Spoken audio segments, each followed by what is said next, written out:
Vous avez vu qu'on a un petit peu modifié les choses au niveau des organisations des directions d'études.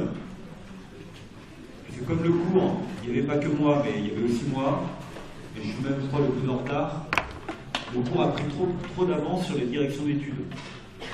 Du coup, vous avez dû recevoir un mail à ce sujet, me semble-t-il. Vous avez vu qu'il y a eu un certain nombre de directions d'études cette semaine qui n'auront pas lieu cette semaine.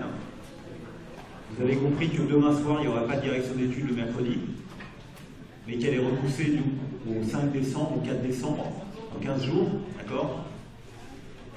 Il me semble que ma collègue Karine Saropoli a maintenu sa direction d'études le vendredi, et samedi, il y aura aussi direction d'études. Mais pour les autres directions d'études, elles sont reportées à la première semaine de décembre. Pourquoi? Parce qu'on est effectivement un peu en retard sur le cours, et du coup les directions d'études sont en avance, d'accord? Et donc c'est pas un rythme pédagogique qui est très adapté, parce que ça veut dire que vous allez faire de l'exercice sur des parties du cours que vous n'avez pas eu. Donc c'est pas terrible. Donc, voilà. Donc bilan, j'ai effectivement trop traîné. Alors, la semaine dernière, on avait terminé sur cette... c'est bon, vous avez tous eu votre résultat, vous avez checké votre copie, d'accord? S'il y a le moindre problème, vous m'envoyez un mail, vous m'en parlez, et on vérifie ensemble. On a relevé 2 problèmes jusqu'alors. Bon, en général, vous pensez que si le problème est à votre avantage, vous n'allez pas nous en parler.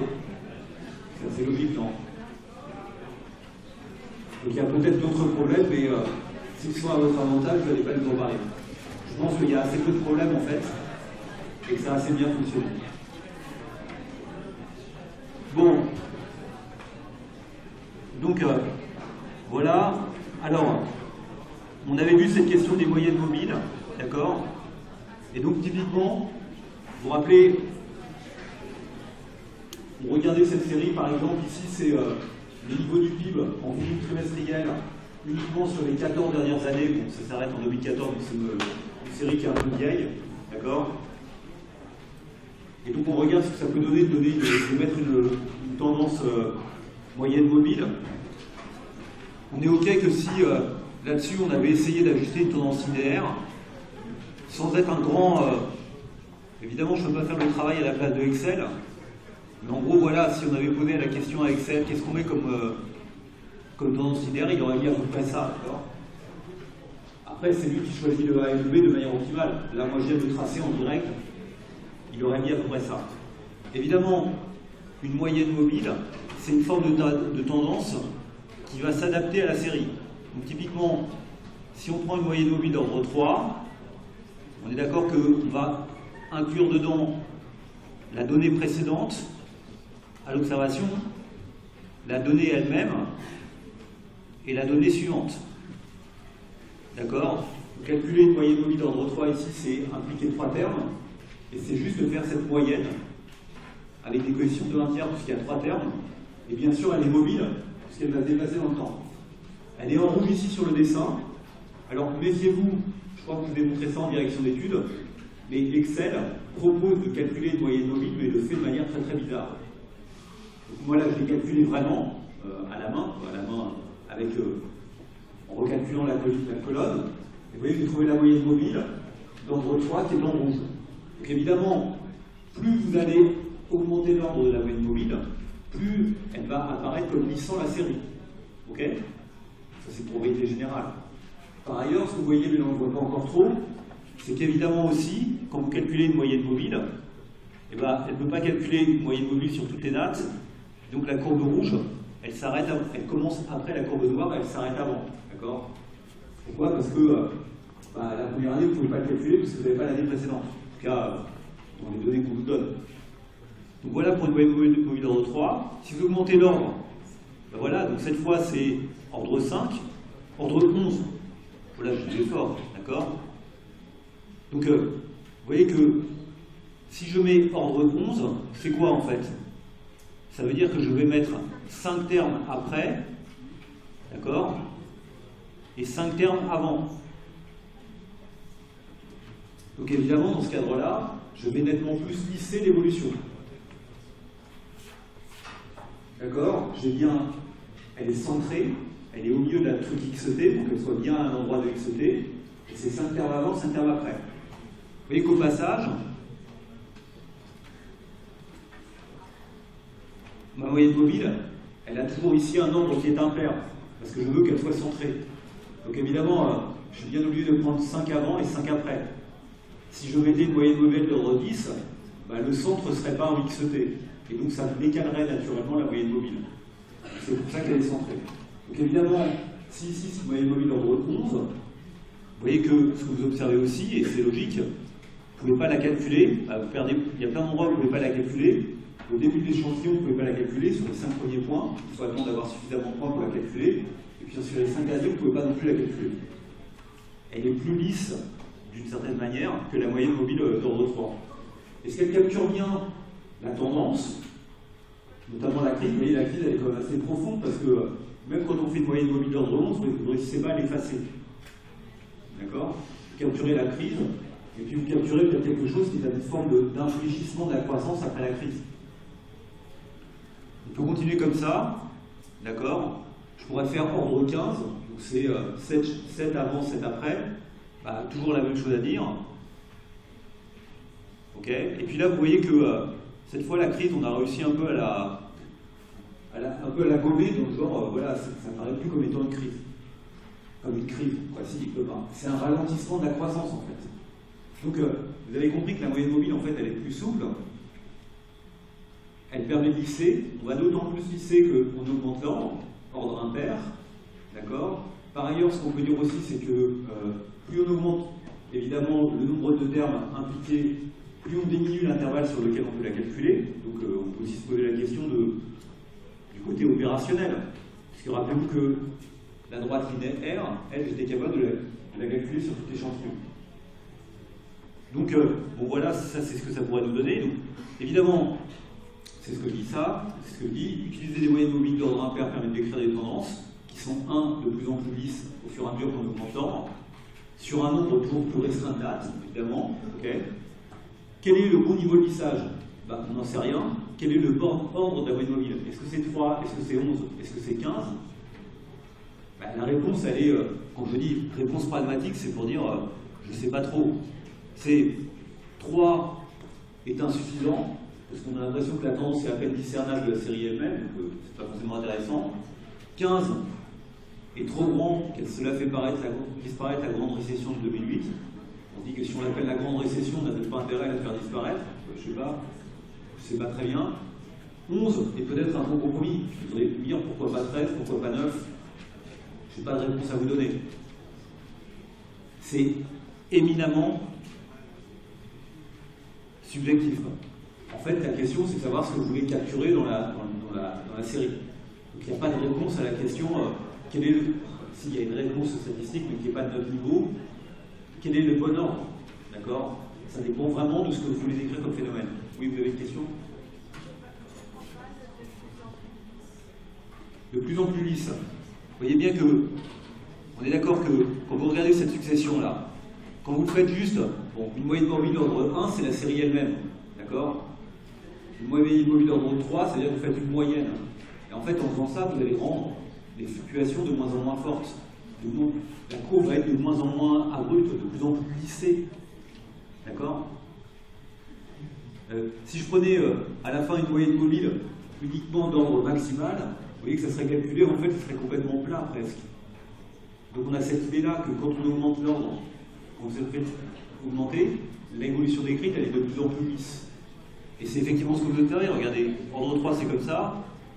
Ordre 11, c'est lissé, mais ça ne l'est pas encore totalement. Et ordre 15, vous voyez que c'est très très lissé. Donc, c'est ce que je veux dire, c'est que plus vous augmentez l'ordre, plus la tendance est lisse, et donc moins il y a de bruit, moins il y a de choc dans la tendance, et donc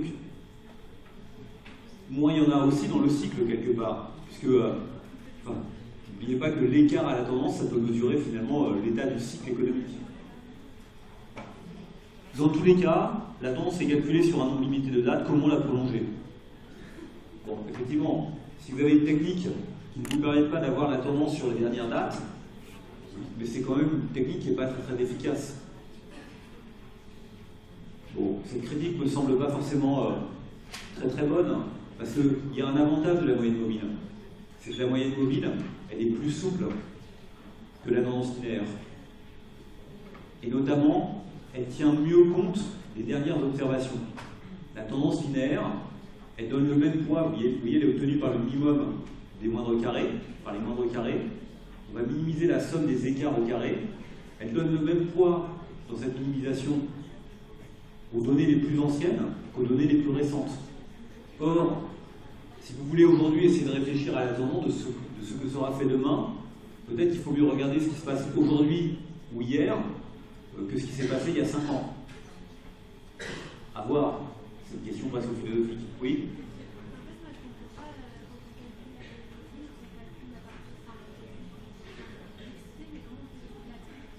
Ben, vous voyez, justement, c'est ça le... Alors d'abord, je pourrais vous renvoyer à mon fichier Excel, où je l'ai fait, donc là on va le voir, vous pourriez le voir concrètement. Le problème, il est bien là. Il est que les données, vous les avez de la date 0 à la date grand T, d'accord? Ici, c'est 2000 T1 jusqu'à 2014 T3, d'accord? C'est ça. Ça, c'est la donnée, c'est la date 0 jusqu'à la date grand T. Évidemment, si vous calculez une moyenne mobile qui est d'ordre 15, vous allez faire 1/15e de xt moins 7 jusqu'à xt plus jusqu'à xt plus 7, on est d'accord? Je n'écris pas tous les termes parce que ce serait trop long à écrire. Donc ça, vous voyez bien que vous pouvez le calculer uniquement à partir de la date 7 jusqu'à la date t moins 7. Vous pouvez la calculer, quand vous allez faire ce calcul, vous allez faire une moyenne mobile. Donc évidemment, à la date 0, vous ne pouvez pas la calculer parce que vous ne savez pas ce qui se passe avant. En tout cas, dans les données ici, je ne sais pas. C'est pour ça que le calcul, il ne démarre qu'au bout de 7 années. Parce que précédemment, on ne peut pas la calculer. Et c'est vrai aussi après, parce que après, je vais avoir une vision sur ce qui se passe ensuite pour calculer cette moyenne mobile. Et évidemment, ensuite, vous ne pouvez pas le calculer puisque en 2014, vous ne pouvez pas savoir ce qui se passe à 7 trimestres ensuite. Donc, cette moyenne mobile n'est calculée que sur une partie restreinte de l'échantillon. D'accord? Donc en soi, c'est pas, ça paraît peut-être pas très pertinent. Cette critique, comment?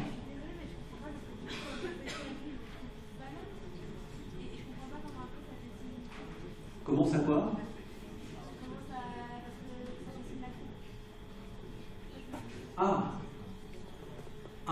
Peut-être que je peux répondre. Essayons une autre technique pour répondre, on va voir si ça va marcher ou pas. Surtout que je ne vais pas regarder le fichier, j'espère qu'il est bien là. Chapitre 3, série temporelle. Si vous regardez le PIB, voilà. C'est ça ou pas? Non. Ah oui, ça c'est que les graphiques, d'accord. Ah, PIB-TRI, France, moyenne mobile, regardez, c'est fait là. Ok, comment j'ai fait? Ça, c'est les données en niveau, la première colonne, 2000 T1 jusqu'à la fin. C'est les données, d'accord? Donc c'est la courbe noire, d'accord? Après, je lui dis, ok, on va calculer la moyenne mobile étude pondérée d'ordre 3. Comment on fait? C'est quoi la formule? Alors, regardez la formule. C'est, je vais faire la moyenne, c'est moyenne B10, B12. Donc c'est la moyenne de 3 observations consécutives. Un tiers, il y a 3 termes, d'accord, de B9 plus B10 plus B11. Évidemment, si je recopie cette cellule, d'accord, la moyenne est mobile, et donc la valeur va changer. Je ne peux pas calculer la première, puisque la première, je n'ai pas le xt-1, d'accord? Donc c'est pour ça que quand je passe à l'ordre 7, ben, je peux le calculer, mais sur un ordre de plus en plus petit, d'accord? Et bien sûr, ça c'est vrai non seulement dans ce sens-là, mais c'est vrai aussi au bout, d'accord? Puisque là non plus, je ne peux pas le calculer, c'est la même formule, d'accord? Et puis après, ce que je fais, je lui demande juste sur le dessin de représenter la courbe en question. Ah bah oui, bien sûr, bien sûr. Donc c'est quand on a toutes les valeurs qu'on peut le faire. Mais de la même manière qu'on fait de la droite des moindres carrés, pour calculer la pente de A et de B, il faut bien que vous ayez toutes les valeurs pour le faire. Comment? Vous n'avez pas compris les moindres carrés? Ok. Les moindres carrés. Je vais vous montrer comment on fait les moindres carrés. Regardez sur ce dessin. Pour faire les moindres carrés, l'idée, c'est d'essayer de mettre une droite qui passe au milieu de ça. D'accord? Donc la droite qui va être au milieu de ça, il faut qu'elle soit le plus proche possible de la courbe, sachant que c'est une droite. Donc elle ne peut pas épouser parfaitement la courbe. Donc, pour dire que ça doit être la droite la plus proche possible, il faut un critère. Il faut dire, ça veut dire quoi la plus proche possible? Le critère, il est simple.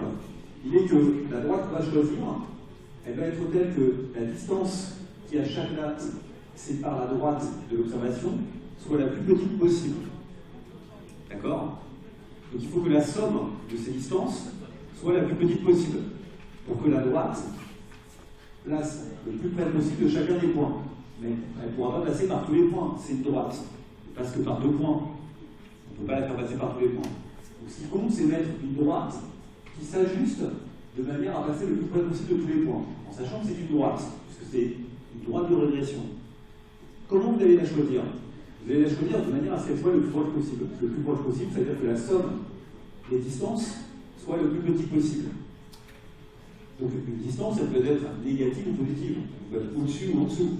On ne peut pas être tout le temps être en dessous, parce que si on est tout le temps en dessous, ça veut dire que la droite, elle n'est pas bien placée, elle est placée au-dessus. Elle doit être au milieu. Donc on va essayer de trouver un système qui va minimiser la somme des distances. Et pour minimiser la somme des distances, on ne prend pas la distance en valeur absolue, on prend la distance au carré. C'est juste une manière de dire, c'est pour ça qu'on appelle ça les moindres carrés.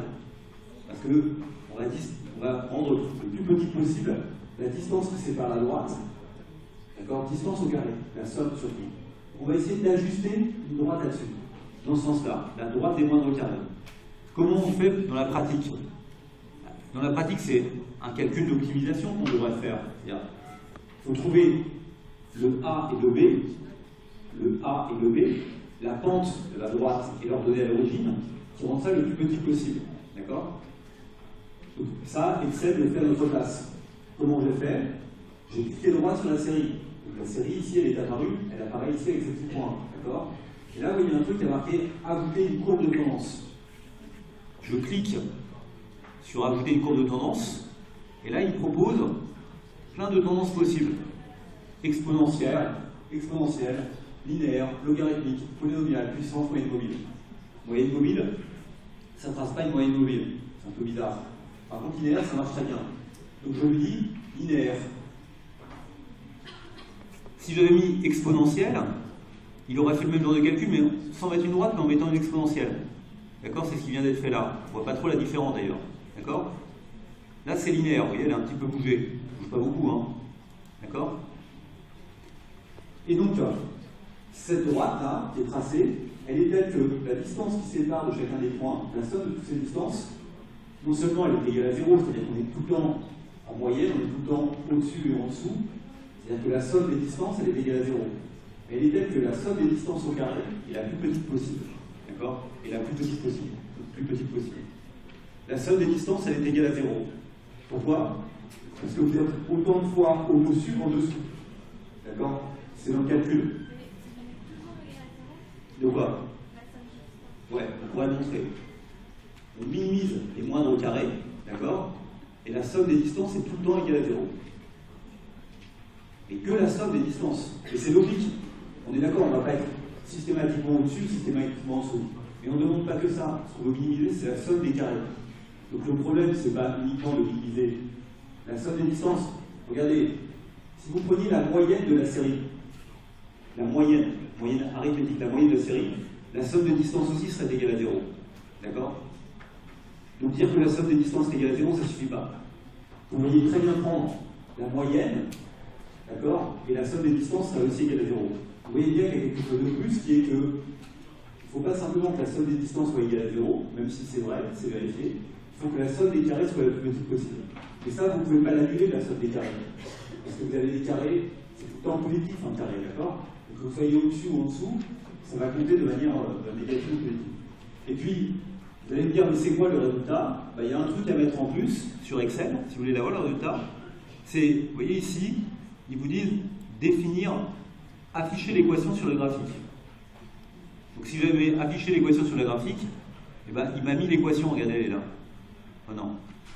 Elle est là, mais elle est écrite toute petite. J'essaie de l'agrandir pour un peu vous la montrer. Bon. Pour l'agrandir, il faut que je le fasse plutôt comme ça. Il faut que je lui demande quelque chose de grand.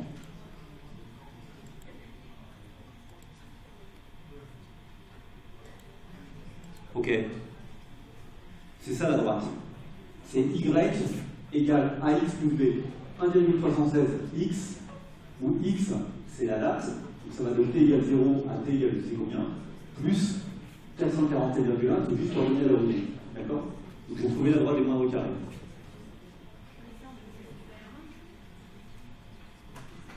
Non. Donc si on veut calculer la main, le jour du QCM, on ne pourra pas vous dire donnez-le comme ça au doigt mouillé, est-ce que c'est 1,447 ou 1,519? Oui, bien sûr, il y a des formules. Mais moi, je ne suis pas là pour vous apprendre des formules, je n'aime pas les formules. Je suis là pour que vous compreniez comment elle a été construite, et c'est Excel qui vous fait la formule, il sait le faire. D'accord? Après, si ça vous intéresse, vous tapez droite des moindres carrés sur Wikipédia, et puis là, vous allez comprendre comment on l'a construit, et oui, il y a une formule, oui, bien sûr. Il y a un résultat mathématique qui est derrière, d'accord? Quand j'étais jeune, ça se faisait au bac, ça. Bon, ok. Donc, vous avez compris comment on a fait sur cet exemple-là. Donc, encore une fois, ce fichier est disponible. Moi, vraiment, je vous conseille d'aller sur Excel. Bon, évidemment, c'est peut-être pas la meilleure manière de répondre au QCM, mais c'est la meilleure manière de comprendre toutes les notions qui sont abordées en cours. C'est de le faire concrètement. Si vous ne le faites pas concrètement, bah, peut-être que des fois, ça paraît un peu bizarre. D'accord? Ok. On y va, on continue. Donc, comparaison des tendances, c'est juste un transparent de synthèse. On a vu deux méthodes. Première méthode, l'ajustement par les moindres carrés. L'ajustement par les moindres carrés, l'idée de minimiser le carré, ça peut être une droite ou ça pourrait être une courbe exponentielle. D'accord? Ici, ce que je viens de vous présenter, c'est pour une droite. Excel vous offrait la possibilité de le faire pour une courbe exponentielle aussi. D'accord? Avantage, ça se calcule simplement sur Excel, il suffit de cliquer droit et de cliquer gauche. D'accord? Donc on a bien réussi à le faire. Deuxième avantage, ça se calcule sur l'intégralité de la période. On peut tracer la tendance et toutes les données sont prises en compte. Troisième étape, ça s'interprète facilement. Pourquoi? Parce que la pente d'une droite, ça nous donne simplement l'augmentation avec le temps. L'exponentielle, ça nous donne le taux de croissance. Donc ça s'interprète facilement. Une croissance à taux constant, une croissance arithmétique. Quatrième, ça permet de prolonger facilement la tendance. Il suffit juste de prolonger la droite pour savoir éventuellement ce qui va se passer demain. Bon, en tout cas, on peut penser ça, d'accord? Les inconvénients, c'est que c'est un peu rigide, c'est peu flexible, d'accord? C'est très rigide. Et puis après, un autre inconvénient qu'on a toujours, c'est quelle tendance on va choisir. Est-ce que vous choisissez une tendance linéaire, une tendance exponentielle, ou même une tendance polynomiale? Polynomiale. N'oubliez pas, je vous ai déjà donné ce résultat la semaine dernière, mais il y a un résultat mathématique qui est très simple à comprendre. C'est que par 2 points passe une droite. Vous donnez 2 points, vous avez une droite. Par 3 points passe un polynôme de degré 2. Par 4 points passe un polynôme de degré 3. Par n points passe un polynôme de degré n-1. Donc, à la question d'ajuster un polynôme sur 148 points, bah, si vous prenez un polynôme de degré 147, vous êtes capable de l'ajuster parfaitement et d'avoir un truc qui suit exactement la courbe. Et évidemment, ce n'est pas un modèle, ça ne vous donne pas l'indication. Donc on pourrait trouver des formes plus flexibles. faire des tendances polynomiales. Mais c'est pas intéressant non plus. D'accord? Ça n'a pas beaucoup de... voilà. Travailler sur le logarithme, ça permet de mettre en avant des tendances exponentielles pour faire l'exercice 1 avec le tableau de Piketty de la file du TD. Deuxième technique, la lissage par des moyennes mobiles d'ordre impair. D'accord? Il faut que ce soit impair pour que ce soit centré de deux côtés. L'avantage, son avantage numéro 1, et il n'est pas maigre, c'est que c'est une forme flexible qui s'adapte au cours du temps. Vous avez une forme de flexibilité. L'inconvénient, c'est comment choisir l'ordre. Est-ce qu'on prend 3, 5, 7, 11, 15, 19? J'en sais rien. Ensuite, ça se calcule sur un intervalle restreint. 3, on a l'impression que du coup, c'est plus difficile de prolonger la tendance parce que vous n'avez pas une expression analytique pour l'écrire cette tendance. D'accord? Donc elle a aussi, cette manière de faire a aussi ses inconvénients.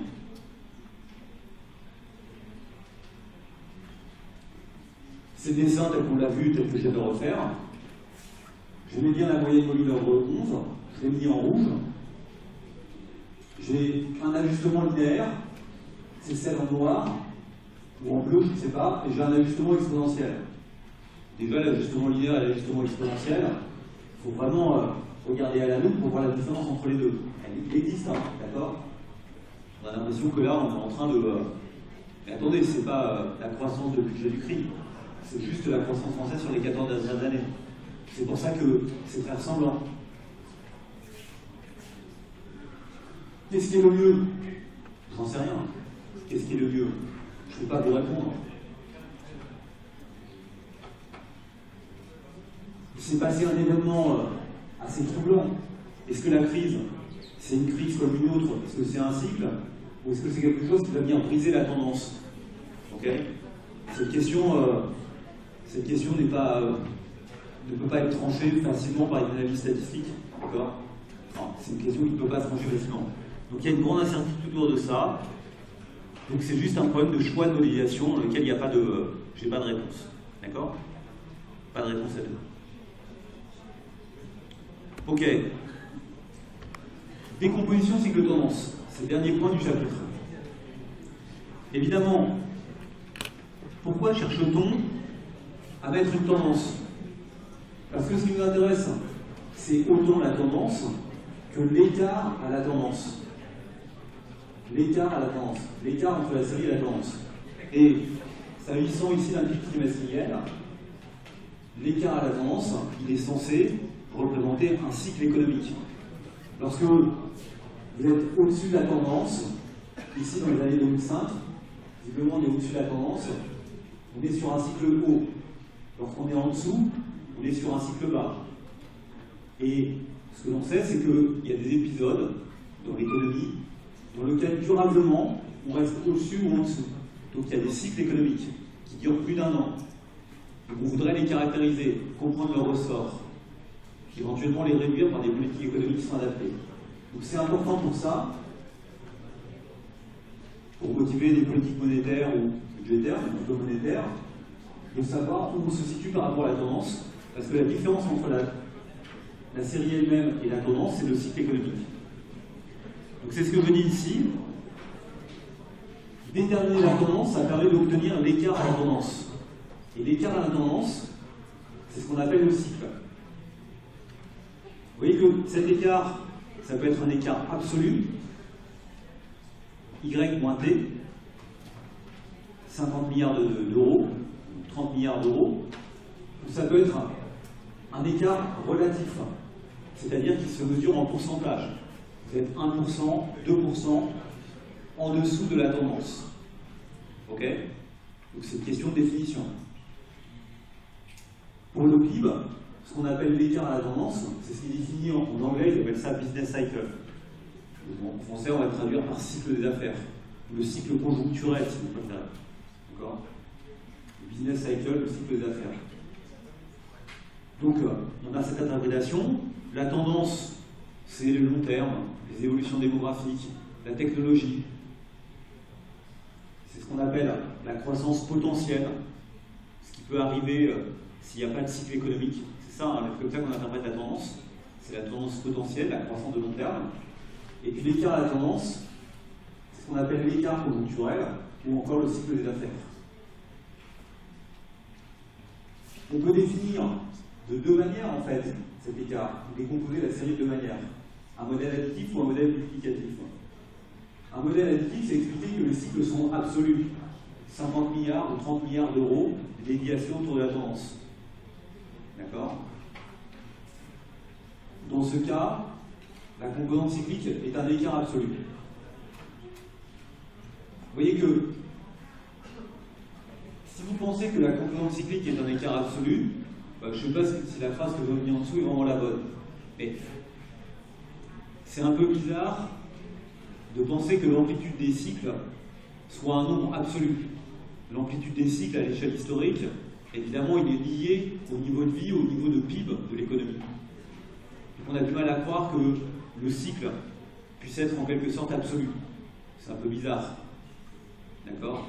Alors c'est peut-être vrai sur 10 ans ou 15 ans, on va voir que ça ne fait pas grande différence, mais si vous regardez les cycles d'aujourd'hui et que vous les comparez aux cycles des années 30 aux États-Unis en US dollars, en dollars américains, même d'aujourd'hui en tenant compte de l'inflation, comme l'économie américaine elle est beaucoup plus grosse qu'à l'époque, les cycles économiques sont aussi beaucoup plus gros en termes de niveau absolu. Donc bien sûr que le cycle, il dépend bien sûr de la tendance. Il y a une grande question, c'est est-ce que les économies sont plus cycliques ou moins cycliques aujourd'hui qu'il y a 30 ans, 40 ans ou 50 ans?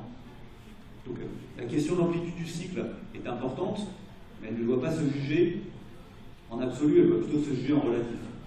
Donc un modèle additif qui présente un cycle absolu, peut-être une manière assez curieuse de reprendre le cycle. Peut-être que sur un intervalle court, ça a une pertinence. À l'échelle historique, on voit bien que c'est pas pertinent. Ce qui est peut-être plus pertinent, c'est dans ce cas-là d'avoir un modèle multiplicatif et de présenter les choses de la manière suivante. D'un côté, vous avez la tendance, d'accord? Et puis, la tendance, elle est multipliée par quelque chose, par un coefficient multiplicateur. Et ce coefficient multiplicateur, il rend compte du cycle. Donc dans ce cas-là, le cycle, vous voyez, c'est C, et il est mesuré en pourcentage. D'accord? C'est un pourcentage. C'est 2% ou 3% de la croissance potentielle. À long terme, ça paraît être une vision un peu plus raisonnable de ça. D'accord? C'est un modèle multiplicatif. Résultat aussi toujours important, c'est que de toute façon, lorsque vous prenez un log népérien, je ne sais pas là ici c'est ln ou ln, c'est pas important, d'accord? Quand on prend un log, justement le log, c'est une fonction qui transforme une multiplication en une addition. Le log, c'est une fonction qui transforme une multiplication en addition. Et donc, si le modèle est multiplicatif en niveau, comme c'est le cas ici, si vous prenez son log, eh ben, il devient additif en logarithme. Donc, le fait de considérer un modèle additif ou un modèle multiplicatif, c'est toujours un peu la même question qu'on avait déjà posée plusieurs fois. C'est est-ce que vous considérez que les évolutions sont géométriques, cumulatives, ou est-ce qu'on additionne les choses? Et on va passer de l'un à l'autre simplement en décrivant le logarithme. Puisque vous voyez que si vous prenez le y en niveau, vous avez un modèle multiplicatif, et vous prenez son log, et bien le modèle multiplicatif se transforme en modèle additif. D'accord? Donc cette question, elle essaie de savoir si vous allez considérer la variable elle-même ou son logarithme. C'est une question voilà, un peu technique, mais qui joue un rôle. Si vous pensez que la composante cyclique s'écrit comme un écart relatif, oui. Comment?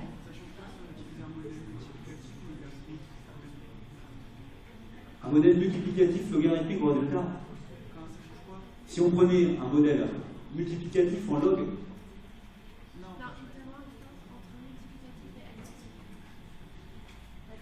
ok.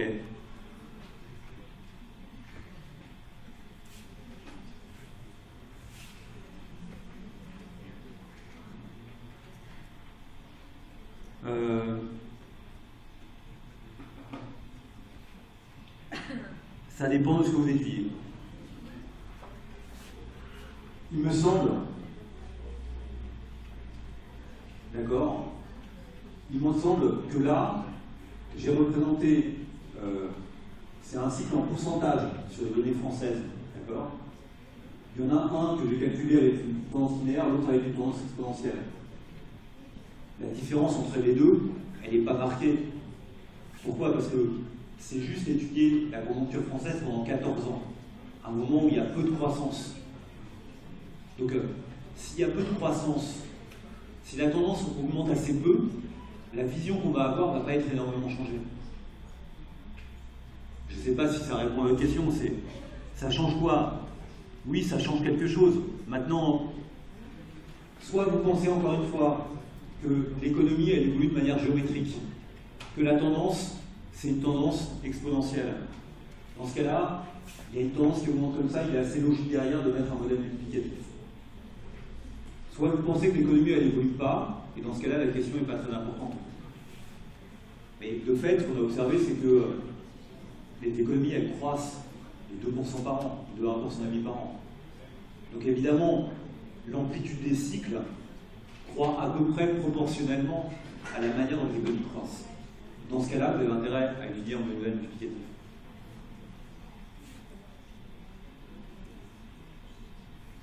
Regardez, alors c'est un petit peu différent, c'est pas exactement la même question, mais si vous reprenez cette fois, c'est non pas sur, regardez là, c'est pas sur 14 ans, mais c'est sur 33 ans de PIB français. Deux formes de tendance. Une tendance linéaire en rouge, une tendance exponentielle en bleu. La tendance linéaire, c'est ça. C'est-à-dire que chaque trimestre, le PIB a augmenté de 2 milliards d'euros. C'est ça que ça veut dire 1,9421. Ça veut dire quoi? C'est-à-dire que chaque trimestre, vous avez 1,9421 de plus de la donnée. Donc ça veut dire que chaque trimestre, le PIB aura augmenté de 1,94 milliards d'euros. À partir d'une situation initiale qui est celle-là. D'accord? C'est la courbe en rouge.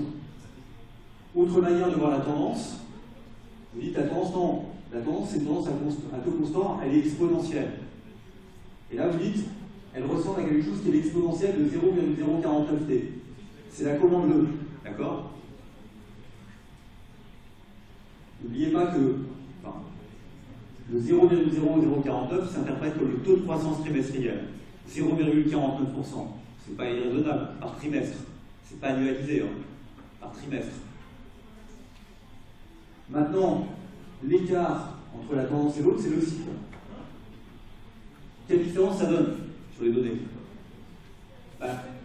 Dans les deux cas, comme le cycle, comme la courbe est croissante, sur 30 ans, on n'a pas quand même de la croissance. D'accord?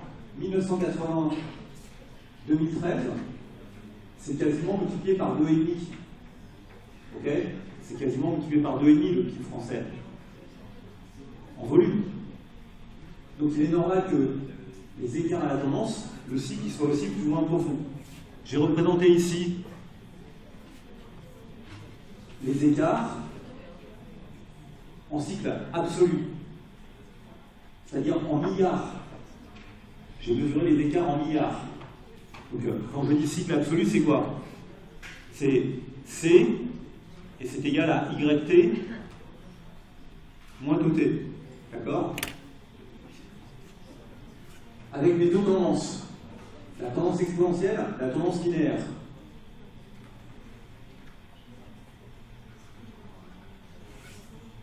Vous voyez que l'amplitude des cycles ici, vous voyez, il atteint moins 40 milliards ici. Alors qu'au début, les cycles sont tout petits, ils sont entre moins 10 et plus 10. C'est normal, le niveau du PIB il a été multiplié par 2,5. Donc l'amplitude des cycles aussi doit être multipliée. C'est pour ça que cette manière de représenter le cycle en écart absolu n'est peut-être pas pertinente. Là, ça nous fait vraiment un cycle très profond. Vous voyez, on est vraiment très très loin. Que l'on considère que la croissance soit linéaire ou exponentielle, en 2014, on serait vraiment très très loin du niveau du cycle. Ok? Peut-être qu'une bonne manière de présenter les choses, c'est plutôt de représenter le cycle en écart relatif. Donc dans ce cas-là, le cycle, c'est quoi? C'est YT sur TT. C'est en écart relatif. Donc c'est mesuré en pourcentage. Donc le cycle, vous voyez là, il est entre moins 4 et plus 4% autour de la tendance. D'accord? À la fin de l'échantillon, et on dirait qu'il est à peu près stable, sauf qu'à la fin, ça ne va pas très bien.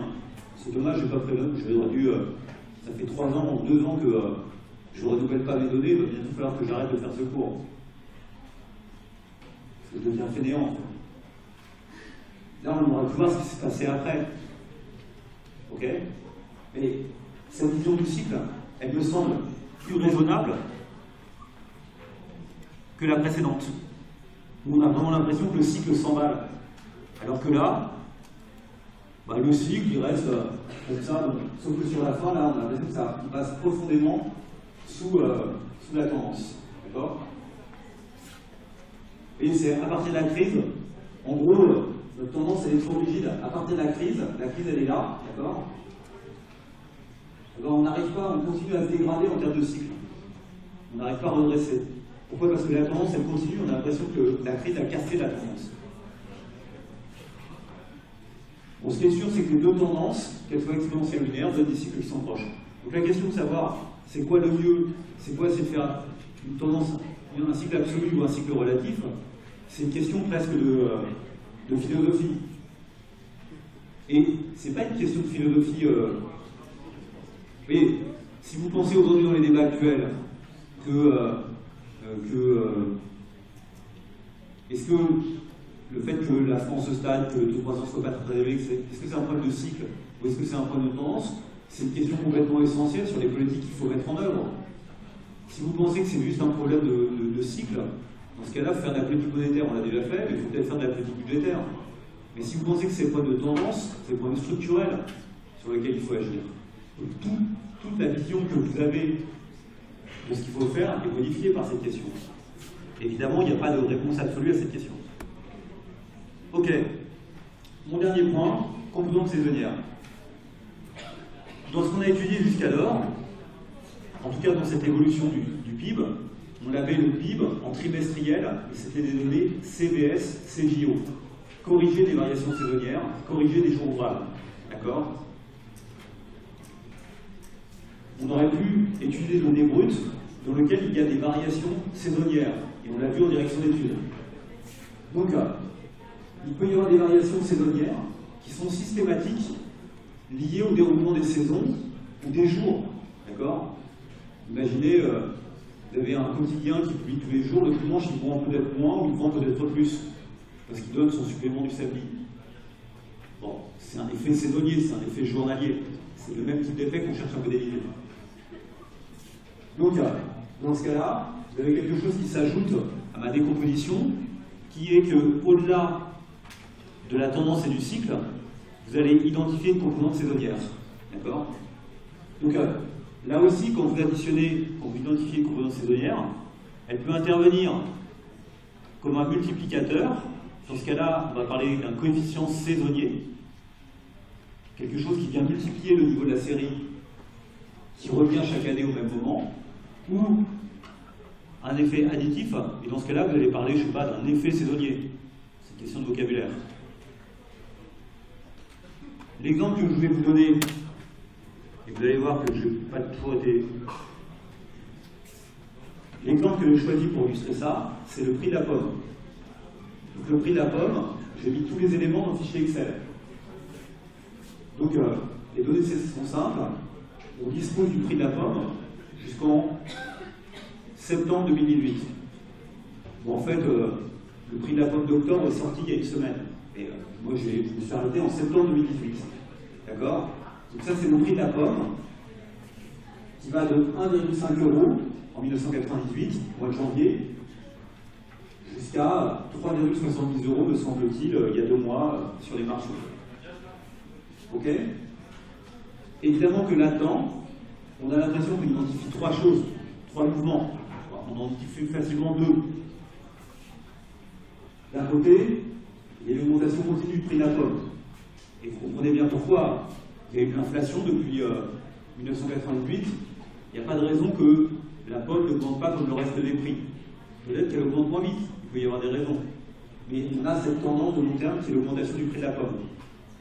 Deuxièmement, ce qu'on observe, c'est que les pommes étant récupérées au mois de septembre, plutôt au mois d'octobre, au mois de septembre, au mois d'octobre, je ne sais pas, le prix de la pomme atteint son maximum au mois d'août, d'accord, et son minimum au mois de janvier, peut-être. Donc il y a une saisonnalité. Donc ce qu'on voudrait, c'est distinguer ces différents mouvements.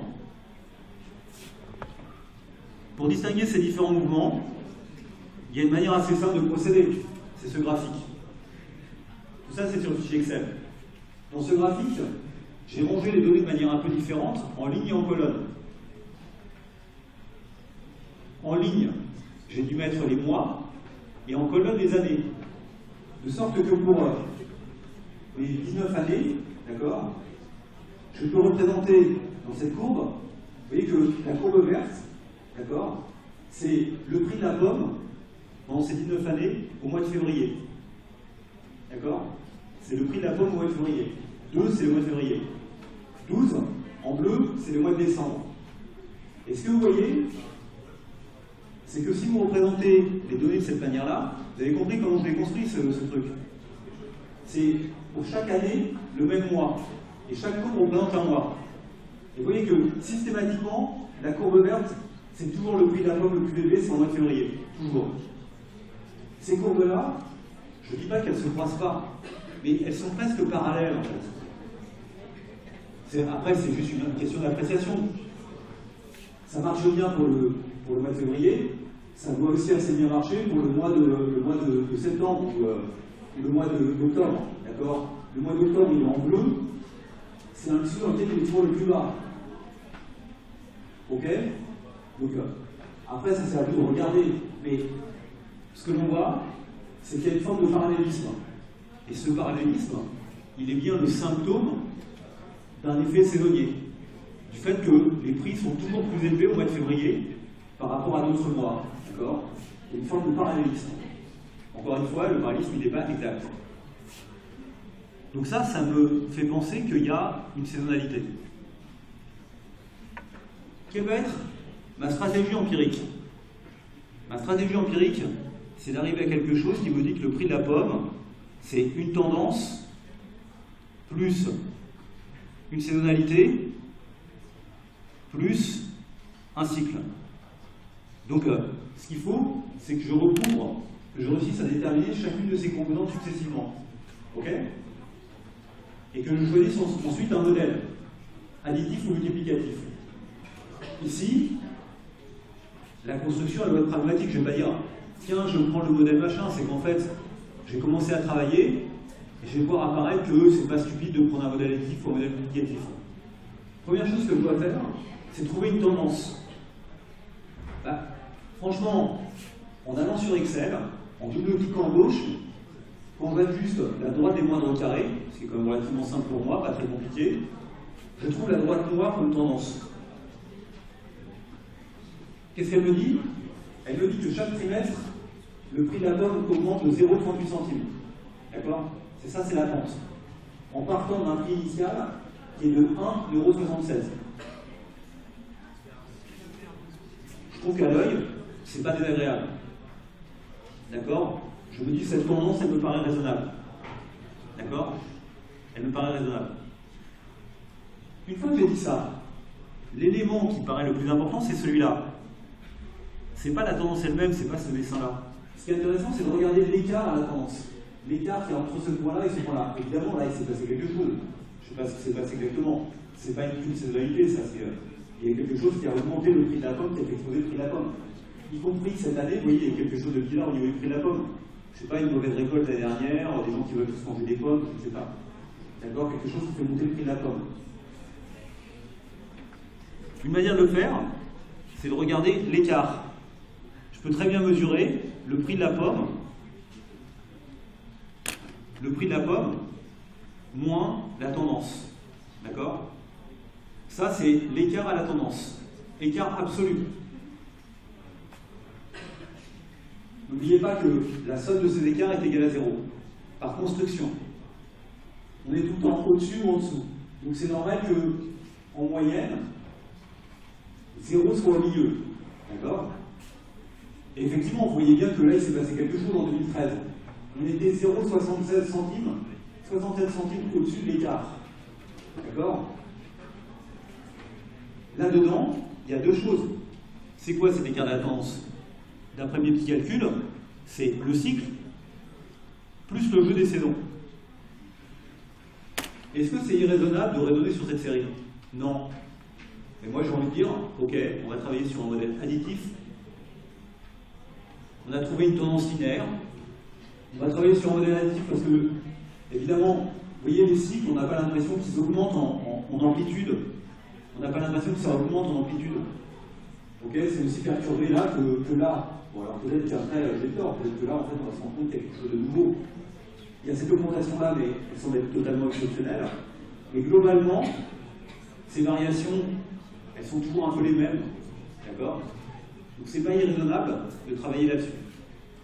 Donc c'est sur cette série que je vais travailler, sur les écarts à la tendance. Et sur cette série des écarts à la tendance, je dois visualiser une saisonnalité et un cycle. Ça, d'accord? Est-ce que c'est un cycle ou est-ce que c'est une saisonnalité? Évidemment, c'est les deux à la fois. Mais je voudrais essayer de les séparer les deux. Pour le savoir, eh ben, il faut que je compare ce qui s'est passé ce mois-là, peut-être le mois d'août, à ce qui s'est passé à d'autres mois d'août. D'accord? C'est ça que je vais faire après la pause.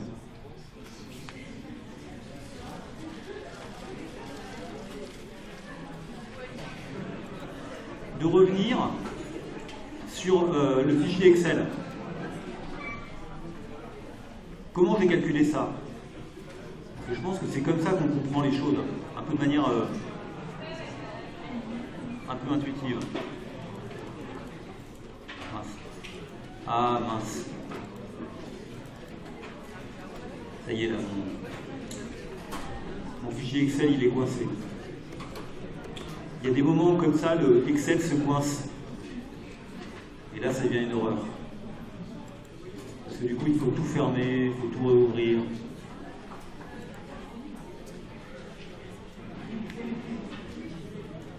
Bon, donc du coup, j'y arriverai pas. Il est coincé. Bon, fini, on oublie Excel. C'est dommage. Ok. Bon, donc, sur le fichier Excel, vous pourrez découvrir comment j'ai calculé cet écart à la tendance. Et donc c'est ça, maintenant que j'ai enlevé, vous avez compris, en quelque sorte, maintenant que j'ai enlevé la tendance, ok, on a accepté que la tendance était linéaire de cette manière-là. Et la raison pour laquelle on a accepté que la tendance était comme ça, c'est qu'on trouvait que c'était pas trop moche, que ça semblait bien décrire les données. Et effectivement, quand vous regardez les écarts à la tendance, c'est votre manière de regarder le même dessin, ça ne vous semble pas totalement irraisonnable.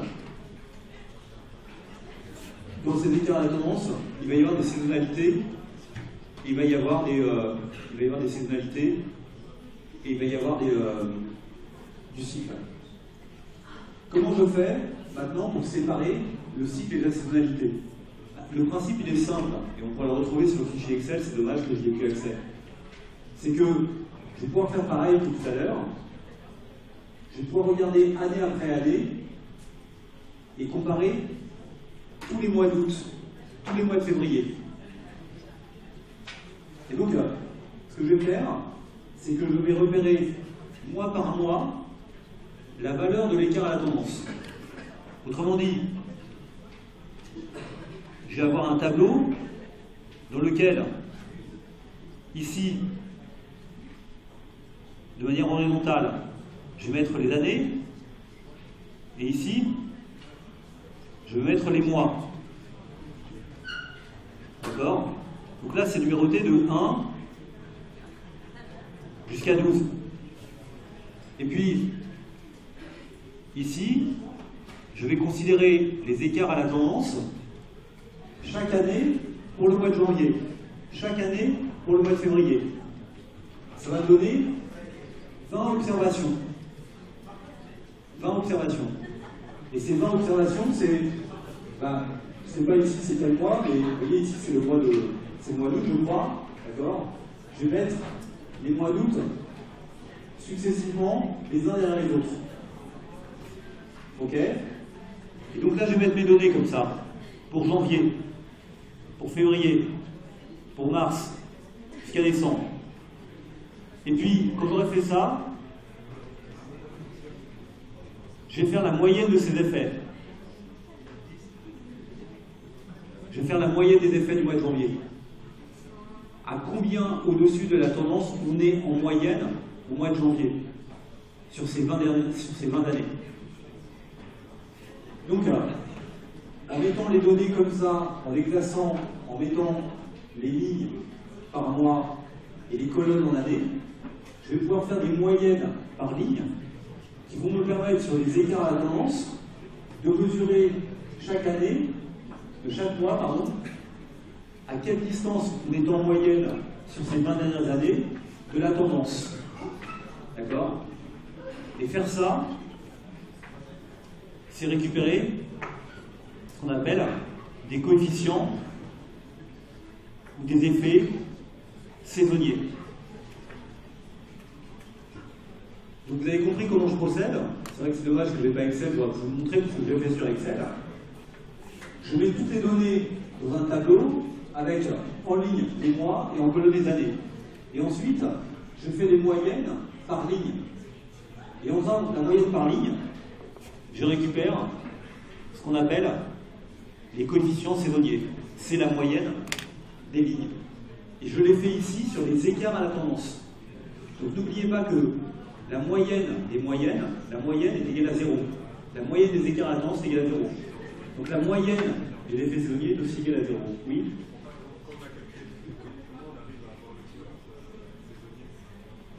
Non, ici, d'accord, malheureusement sur Excel on ne voit pas, je mets les mois en ligne. À chaque ligne correspond à un mois. Et là, je mets les 20 années, je les mets sur un tableau avec 20 colonnes. C'est 20, hein, c'est de 98 à 2018, correspond aux 20 années. Ok? Donc je présente la série, non pas comme un grand vecteur, un gros vecteur, mais comme un tableau où j'ai classé les mois en ligne et les années en colonne. Tout ça, ce sont des écarts à la tendance. En moyenne, ça vaut 0. C'est cette série. Si je fais la moyenne par ligne, moyenne du mois de janvier, moyenne du février, moyenne du mois de mars, je récupère une moyenne qui m'indique en moyenne ce mois à combien je suis de la tendance. 1 euro, 80 centimes d'euros, moins 20 centimes d'euros, etc. Ce sont ça les coefficients saisonniers. Donc, effectivement, vous voyez, si je fais la moyenne ici, c'est mal fait parce que je l'invente mal. Si je fais ici la moyenne sur les années, j'obtiens ici les moyennes, et ces moyennes sont les coefficients saisonniers. Ça me montre en moyenne à quelle distance je me situe la tendance mois après mois. C'est une technique de désaisonnalisation. De cette manière-là, j'ai ôté, j'ai enlevé l'influence des saisons. Donc, je vous invite à regarder le fichier Excel dans lequel c'est fait clairement, c'est pour ça que là c'est pas clair. Enfin, clairement, je ne sais pas si c'est fait clairement, mais c'est fait en tout cas. D'accord? Et si je fais ça, j'arrive à ça. Ça c'est quoi? Ben, cette moyenne, je peux la représenter sur le graphique. Ce sont les mois de l'année, du mois de janvier jusqu'au mois de décembre. D'accord? Et ça, c'est la courbe rouge, c'est la moyenne. Donc, ce que je vois effectivement, c'est qu'au mois d'août, en moyenne, je suis 25 centimes au-dessus de la tendance. Alors que au mois de, c'est le mois de novembre où c'est le plus bas, d'accord? C'est là où les cotes sont les plus basses. Au mois de novembre, le coefficient saisonnier, il est de moins 0,12 centimes. Je suis 12 centimes en dessous de la tendance. La somme, oui? La moyenne, chaque mois, c'est l'écart du prix de ce mois à la tendance. À la tendance. C'est la moyenne sur toutes les années, d'accord? Et on fait une moyenne pour chaque mois. Donc vous prenez pour janvier, vous prenez tous les mois de janvier de 1988 à 2018, d'accord? Et vous regardez la moyenne, l'écart à la tendance. Et vous prenez la moyenne de ces écarts à la tendance. Et vous allez trouver combien? Moins 11 centimes. D'accord? Donc moins 11 centimes, ça veut dire qu'en janvier, en moyenne, sur ces 20 ans, on est 11 centimes en dessous de la tendance. Ok? Alors qu'au mois d'août, on est 25 centimes au-dessus de la tendance. Ce sont des coefficients saisonniers. Évidemment, par construction, ça c'est très important à dire, la somme de ces effets ou de ces coefficients, la somme sur les mois, est égale à 0. D'accord? Par construction. Pourquoi? Parce que, d'abord, pourquoi on veut voir ça? Parce qu'en moyenne, on est sur la tendance. D'accord? En moyenne, on est sur la tendance.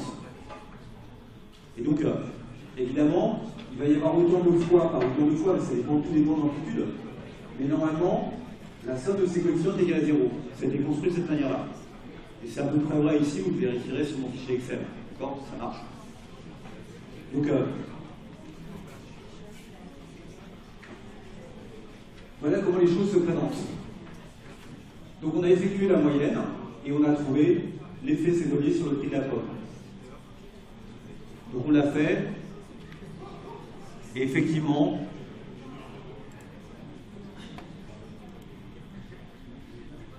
peut-être que mon Excel va vouloir ouvrir. Ah, il a l'air de vouloir ouvrir.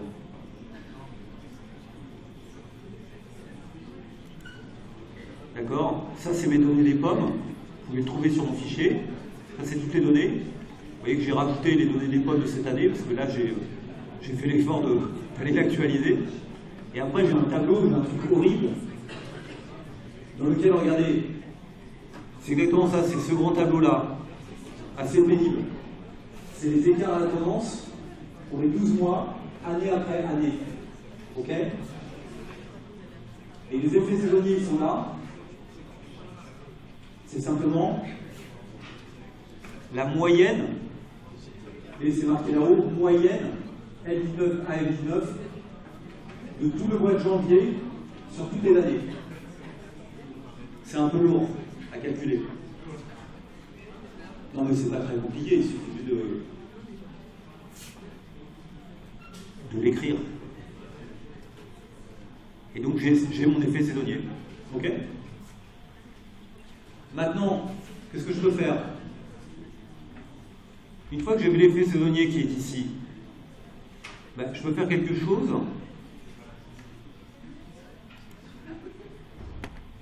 C'est que j'ai calculé l'écart à la tendance. L'écart à la tendance, c'est YT moins taux T. Ceci, c'est quelque chose, un cycle, plus un effet saisonnier. Effet saisonnier que je viens de calculer. D'accord? Donc maintenant, ce que je peux faire, c'est que je peux calculer la somme de la tendance et de l'effet saisonnier. C'est quoi la somme de la tendance et de l'effet saisonnier?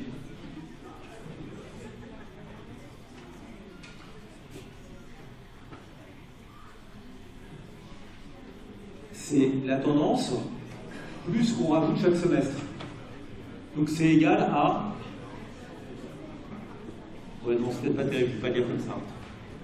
Excusez-moi, je ne sais plus ce que je vais faire. Ouais. Regardons ce dessin. Je vais commencer comme ça. Dans le dessin, j'ai représenté quoi?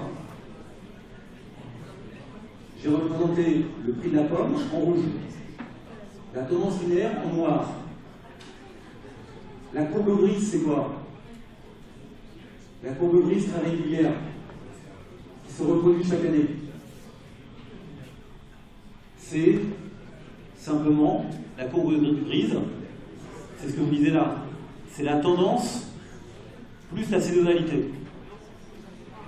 Donc c'est pour ça qu'elle se reproduit toujours de la même manière, la courbe grise. C'est toujours la même. Vous prenez la tendance et vous ajoutez la saisonnalité. D'accord? Maintenant, l'écart entre la courbe grise et la courbe rouge, c'est quoi? C'est le cycle. C'est la composante qu'on n'explique pas.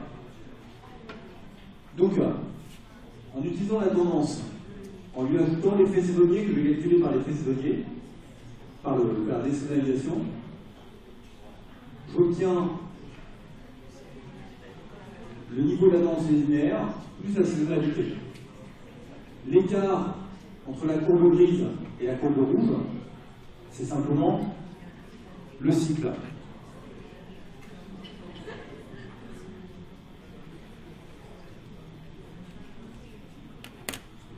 TT plus ST, c'est égal à YT moins CT. Puisque j'ai dit que YT c'était TT plus ST plus CT. Donc TT plus ST, c'est Y moins le cycle. Donc le cycle, c'est l'écart entre la courbe grise et la courbe rouge. Entre la courbe grise et la courbe rouge. Donc je suis content. J'ai abouti à l'écart de ce que je voulais faire. Enfin, l'écart, à ce que je voulais faire. Je voulais identifier une tendance. Je voulais identifier une saisonnalité qui se reproduit de la même manière année après année. D'accord? J'observe que c'est 32 centimes de plus tout le temps au mois d'août. Donc je l'ajoute systématiquement au mois d'août. C'est pour ça que c'est tout le temps à la même distance, hein, c'est bien parallèle. D'accord? Je fais ça pour tous les mois. Et ce que j'observe bien sûr, c'est qu'en faisant ça, il reste quelque chose que je n'ai pas réussi à faire. Ce que je n'ai pas réussi à faire, c'est quoi? C'est le cycle de la pomme. Ce sont des éléments du modèle que je n'explique ni par la tendance, ni par la saisonnalité.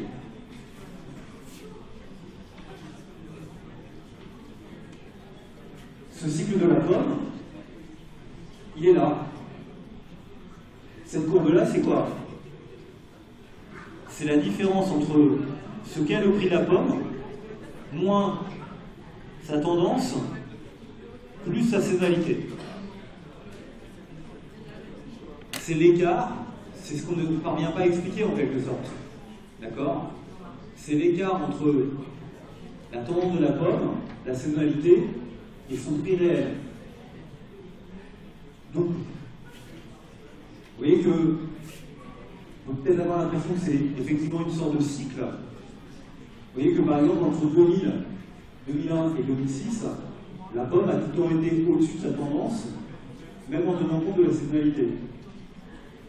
Ensuite, on a des périodes de même ampleur, à peu près, de même longueur, on est en dessous.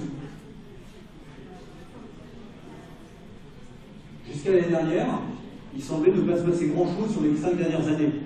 D'accord? Et puis là, je ne sais pas, cette année, visiblement, il y a un nouveau cycle de la pomme qui s'est enclenché. D'accord? On peut peut-être penser que ce cycle va durer peut-être plusieurs années. Puisque quand il y a déjà eu des épisodes cycliques, on a vu que ça va durer plusieurs années. Donc ça, c'est le cycle de la pomme. D'où viennent ces variations? C'est quoi ce cycle de la pomme? Ça peut être des aléas climatiques, ou des aléas de demande de pommes. Je ne sais pas, tout d'un coup, il y a un pays qui décide d'acheter plus de pommes parce que c'est bien le gâteau à la pomme. Ça peut être lié aux plantations de pommiers. N'oubliez pas que ce qui forme la base d'un cycle agricole, c'est le fait qu'un pommier, quand vous le plantez, ça va prendre à peu près 4 ou 5 ans pour apporter quelque chose. Quand vous plantez le nouveau pommier, vous pouvez le planter à un moment où les prix sont hauts, et il va être à maturité 5 ans après, lorsque les prix vont commencer à baisser. Évidemment, le fait que vous livriez les pommes à ce moment-là, ça fait baisser les prix. Donc ça peut être lié aux plantations de pommiers, d'accord? Ou ça peut être aussi lié, j'allais dire, à la qualité du modèle.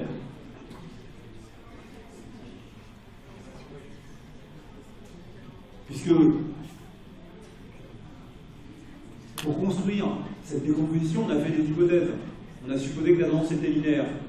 On a supposé que les cycles étaient additifs, que les saisonnalités étaient additives. On a choisi un modèle additif.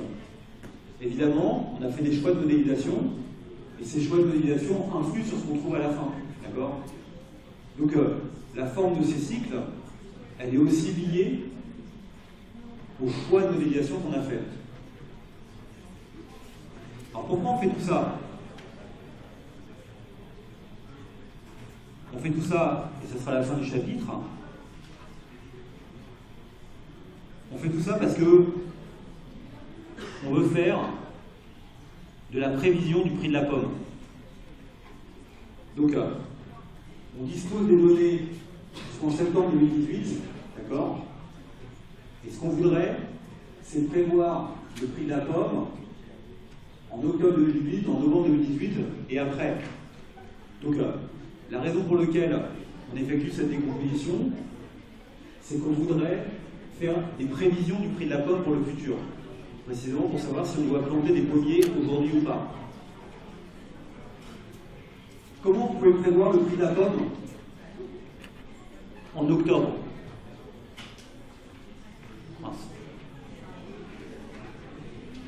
Comment vous pouvez prévoir le prix de la pomme en octobre? Prix de la pomme en octobre. Prévision du prix de la pomme en octobre.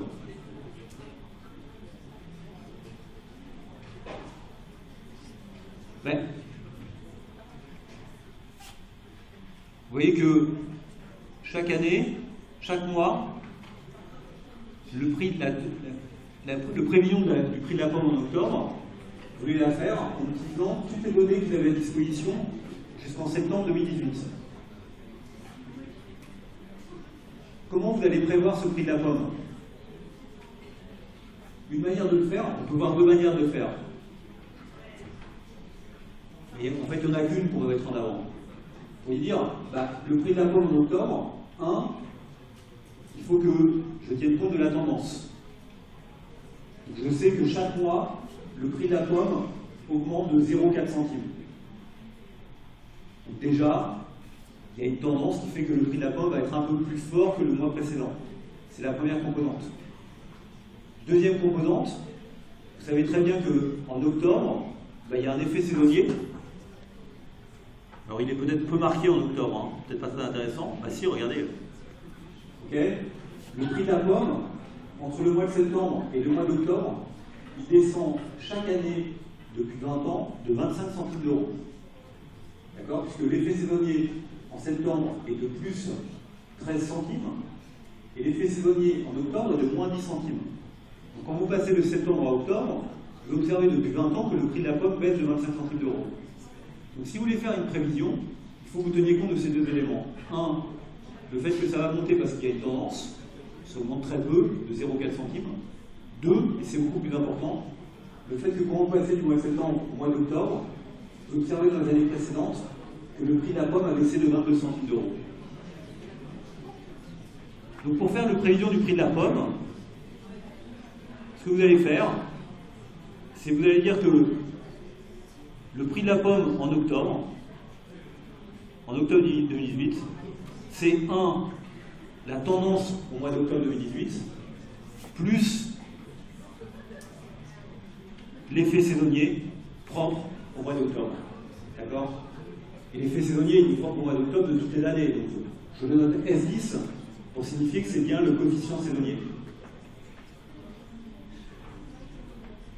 Donc la manière de faire la prévision, c'est juste, d'une part, de prolonger la tendance. D'accord? Ok, c'est ça, on va prolonger cette tendance. Cette tendance, vous pouvez la prolonger. Ok, c'est prolonger la tendance d'une part, et d'autre part, ajouter la saisonnalité. Oui? Donc,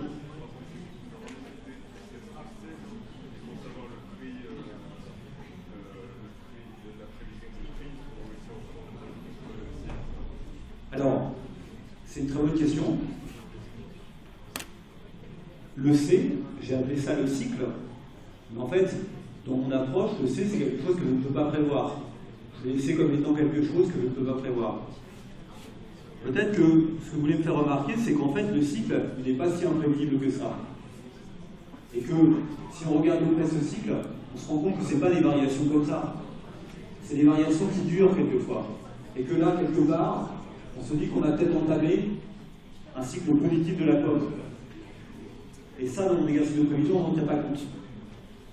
Je fais comme si on était à zéro, en fait, comme si le cycle, j'en tenais pas compte. J'ajoute la tendance et la saisonnalité. a priori, c'est bien la manière dont j'ai conçu mon modèle. Mais vous pourriez me dire de manière alternative, et c'est ça votre remarque peut-être, c'est dire mais non, on va regarder le prix de la pomme en septembre, d'accord? Donc là, ici, on va lui ajouter la tendance, quasiment rien, 0,4 centimes, c'est ça qui change beaucoup la prévision. On va lui ajouter l'effet saisonnier, qui est de 20 centimes. C'est notre manière de faire la prévision. Soit vous pensez que le cycle va continuer, et donc je dois considérer la dernière observation, et je dois lui ajouter l'effet saisonnier. Soit vous considérez que le cycle, il est de moyenne nulle, il est à peu près nul, et dans ce cas-là, vous n'avez pas de raison de considérer que ce point est autre chose que 0. Ça change tout. Oui? Comment? Là, je vais vous donner tout de suite la valeur. OK? Si vous faites cet exercice-là, vous récupérez l'effet saisonnier, vous allez récupérer l'effet saisonnier du mois d'octobre. Donc je dis que c'était, je sais plus, moins 15 centimes, d'accord? Vous allez ajouter la tendance, et vous trouvez la prévision du prix de la pomme.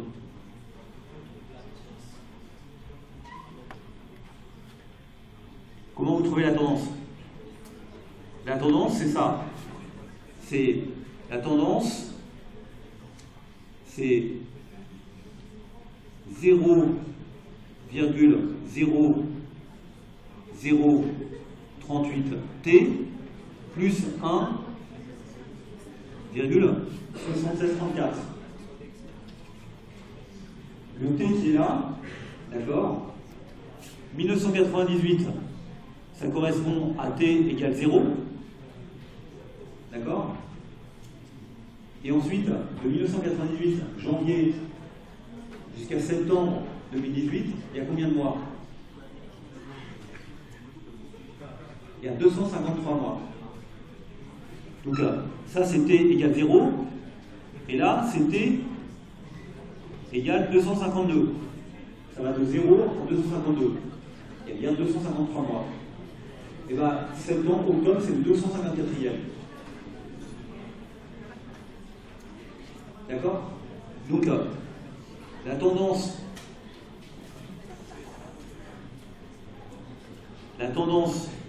en octobre, d'accord, 2018, c'est 0,038 multiplié par 253 plus 1,7634. Ce que j'ai fait, là, ça c'est la tendance. D'accord? J'ai juste prolongé la tendance. On est d'accord? Et ensuite, j'ajoute autre chose. J'ajoute la saisonnalité du mois d'octobre. Saisonnalité du mois d'octobre, je l'ai calculée. Elle est là. Je sens qu'il ne va plus vouloir marcher. Ah si, ça marche, regardez. Saisonnalité du mois d'octobre, c'est moins 10,182. D'accord?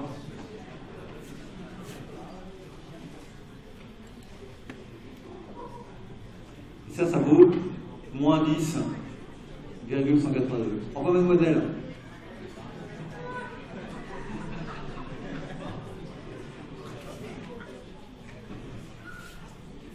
Vous savez que vous êtes beaucoup plus sérieux que la promo précédente. Hein. Non mais je l'avais déjà dit. Hein. C'est intéressant. C'est intéressant. C'est un effet de Parcoursup en fait. Ah, ça. Moins 10,182. Ok? Donc, et même si vous êtes loin d'être parfait, hein, vraiment. J'ai dit que vous étiez mieux, j'ai pas dit que vous étiez parfait. Donc au total, ça fait ça. Et ça fait combien en fait? D'accord? Et bien si vous le faites, vous allez trouver 2,61 €. D'accord? C'est ça la prévision. On pourrait le faire aussi pour novembre 2018, et je trouve 2,57 €. Le problème c'est que le chiffre d'octobre est déjà sorti, d'accord? Le chiffre d'octobre, en fait, il est déjà sur le site de l'INSEE, je suis allé voir tout à l'heure. Parce que là, maintenant, on est au mois de novembre. Donc ça y est, ils ont déjà mis le chiffre d'octobre. Nous, on a prévu le chiffre d'octobre à partir des données jusqu'au mois de septembre. Et le vrai chiffre, c'est 2,71. D'accord? Et nous, on a dit 2,61. Parce qu'on s'est trompé de 10 centimes. Et pourquoi? Voilà, vous voyez dire ça. Le modèle, il n'est pas bon. D'accord? Pour dire, c'est le cycle. Mais en fait, quelque part, si on était plus rusé, si on était un peu meilleur, on aurait pu se dire, non mais là, il se passe quelque chose de nouveau. D'accord? On a l'impression qu'on entame un nouveau cycle. On regarde un truc comme là, d'accord? On continue là. Ça commence à augmenter, ça va se maintenir. Or, dans notre prévision, on a fait comme si on revenait là. Alors qu'en fait, on est 22 centimes au-dessus. Le cycle est 22 centimes au-dessus. Mais vous voyez, regardez, vous voyez que 22 centimes au-dessus. Là, au mois de septembre, on était 22 centimes au-dessus au niveau du cycle. Bon, en fait, au mois d'octobre, il apparaît qu'on est 10 centimes au-dessus au niveau du cycle. Donc en fait, ça redescend. Ça redescend un peu. Mais ça ne redescend pas négativement, ça redescend un peu. Donc c'est difficile de faire des prévisions, tout simplement. Bon, ok, c'est bien. On a terminé ça. On a terminé ça, on va passer au chapitre suivant parce qu'on est très en retard. Comment? Vous voulez dire? Qu'est-ce qu'il y a? 2 secondes, il n'y a pas d'heure. C'est là, d'accord? Donc j'ai pris la tendance, c'est bien ça, c'est 0,038T, d'accord? Et T va de 0 à 252. Donc l'autre c'est 253e. Ça c'est juste calculer ça. Ok? Et après, l'effet saisonnier, j'ai vu qu'il était de moins 10 centimes 182 au mois d'octobre. Donc je le retire. Je suis en dessous. Ok, ça c'est vrai chaque année. Chaque année ça se casse la gueule, pardon. Ça se casse ici entre septembre et octobre. Mais en faisant ça, j'obtiens, combien j'ai dit, 2,61. Alors que la vraie réponse c'est 2,71.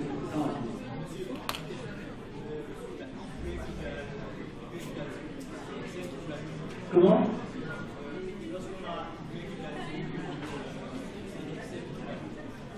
Quand on a Y hier? Ouais. Oui, c'est la droite des moindres carrés. C'est la droite des moindres carrés. Ça, c'est Excel qui me l'a inventé. C'est pas moi qui ai dit tiens, on va mettre 0,038 pour compliquer les choses. D'accord? Ça, c'est moindre carré. Ouais.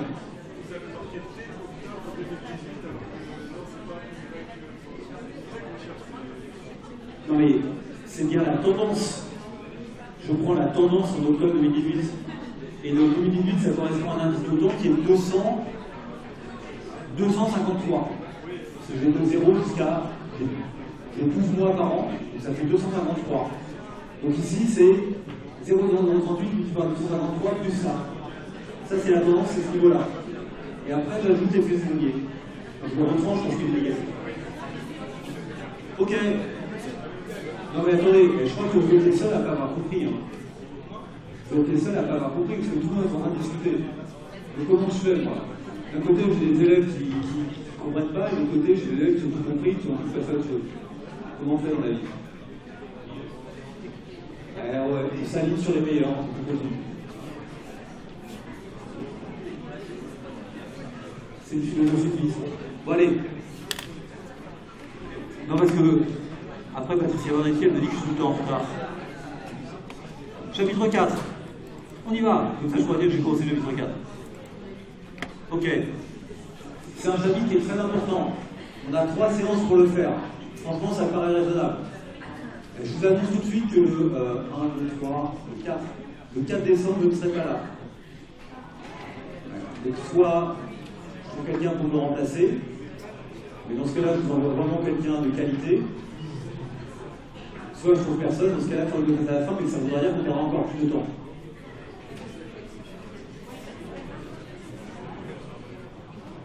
Donc je tiens à m'informer. Bon alors, un peu de vocabulaire. On va étudier une population, les étudiants de L1 économie. Cette population est composée d'individus ou d'unités. C'est du vocabulaire, ce que je fais. On va considérer un attribut de chacun des individus. Un attribut. Un attribut, ça peut être un caractère qualitatif, la couleur des yeux. Donc un attribut, ça peut être un caractère qualitatif, la couleur des yeux. Ou ça peut être quantitatif, la note que vous avez obtenue à l'interrogation écrite. Qualitatif, ça peut être aussi homme-femme. Le caractère, c'est juste des vocabulaires. Le caractère prend différentes modalités, définies par une nomenclature. Homme-femme, c'est une nomenclature, vous êtes d'accord? Pour en faire un débat de société. Non, mais ça peut être le département de naissance. Ça, vous allez d'accord, c'est une nomenclature. Ou bien, c'est défini par des valeurs. Mais vous voyez que des valeurs, votre note à l'interrogation écrite, on peut voir ça comme des valeurs, mais en même temps, c'est aussi une forme de nomenclature, parce qu'on vous note au demi-point, peut-être au quart de point, peut-être au quart de point à l'interro, au quart de point, d'accord? Et c'est compris entre 0 et 20. Donc c'est aussi une forme de nomenclature. Mais ça prend quand même des valeurs, d'accord? Les valeurs peuvent être discrètes, le nombre d'enfants par famille, ou par ménage, d'accord? On ne peut pas avoir 1,4 enfants. Ou bien continue, le revenu du ménage, ou la note obtenue en TD. Mais la note obtenue en TD, je dis qu'elle est continue, mais d'accord, vous ne pouvez pas avoir racine de 18. Vous ne pouvez pas avoir racine de 18 à votre DS. Donc, quand je dis que c'est continu, je le dis d'une manière un peu... évidemment, c'est toujours discret à un moment ou à un autre. Vous êtes noté à 0,25 points après. Donc, c'est pas exactement continu. Chaque modalité ou valeur a un certain effectif. Le nombre de gens qui ont eu moins 3 à l'interrogation écrite. Bon, en fait, personne n'a eu moins 3 puisqu'on a mis 0 à cela. Donc le nombre de gens qui ont eu 20 à l'interrogation écrite. C'est comme ça qu'il faut le dire. Donc ça, c'est l'effectif. Et l'effectif, si vous le ramenez à la population totale, d'accord, ça fait une fréquence. Donc, il me semble qu'il y a eu à peu près 20 personnes qui ont eu 20. Ouais. Sachant qu'il y a 1000 étudiants, ça fait à peu près 2% des étudiants qui ont eu 20. Pas mal. Ça veut dire que l'interro était trop facile.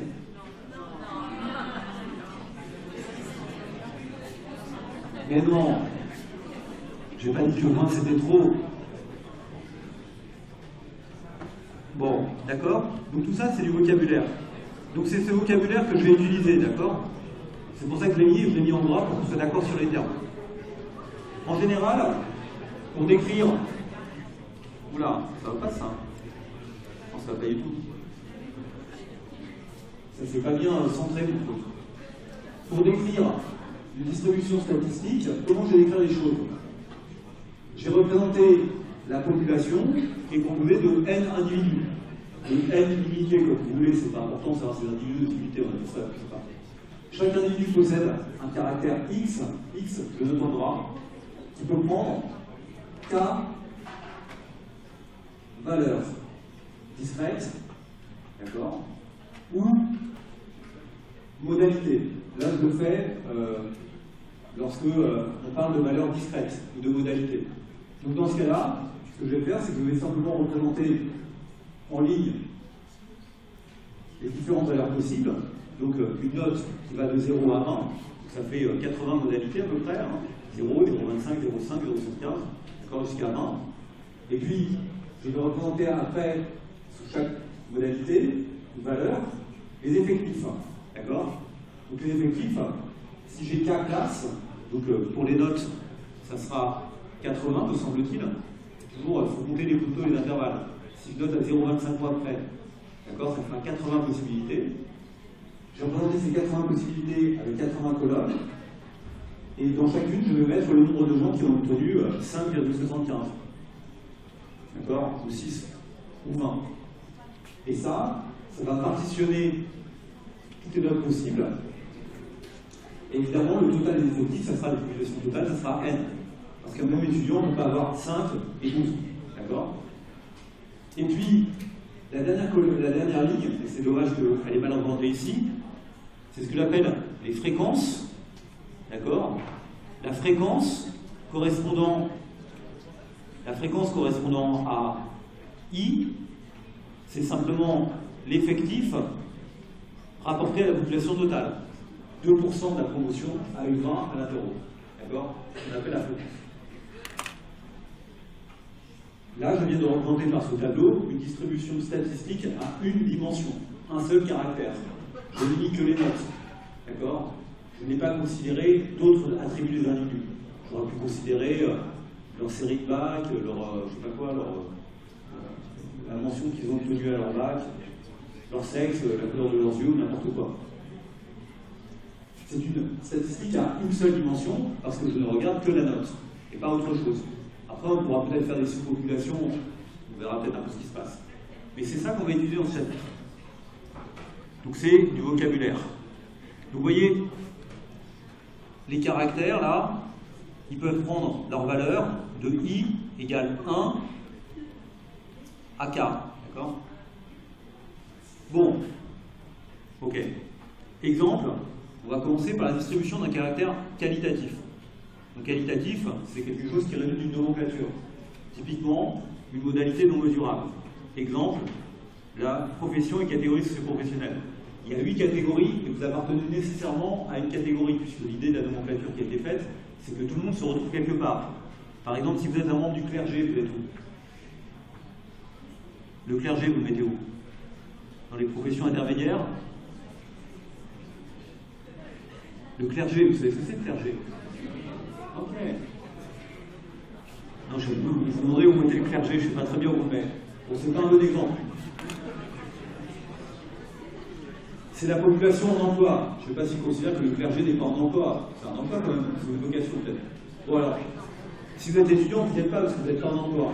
Donc, mais pour tous les gens qui travaillent, qui sont en emploi, en situation d'avoir un emploi, vous êtes dans une de ces catégories, d'accord? Donc il y a 8 catégories. Alors pourquoi je mets 8 alors qu'il n'y en a que 6? C'est excellent ça. Je vous demande d'y réfléchir. Comment? Parce que je n'ai pas compté ou... Je dis il y a 8 catégories et en fait il n'y en a que 6. Donc peut-être que j'en ai oublié une, celle que j'ai oubliée c'est le clergé. Ou les militaires, je ne sais pas. Non, mais je sais pas. Je plaisante. Bon, donc ça c'était un exemple. Ah oui, donc il n'y a rien à dire de plus. Hein. Dans ce cas-là, voilà, c'est la même chose que je dis, mais en sens inverse, il y a des pourcentages, il y a des effectifs. Bon, c'est pas intéressant ça. Je sais pas pourquoi. J'aurais dû lire le cours avant de venir. Distribution d'un caractère quantitatif, plus intéressant. Caractère quantitatif, c'est une modalité mesurable. D'accord?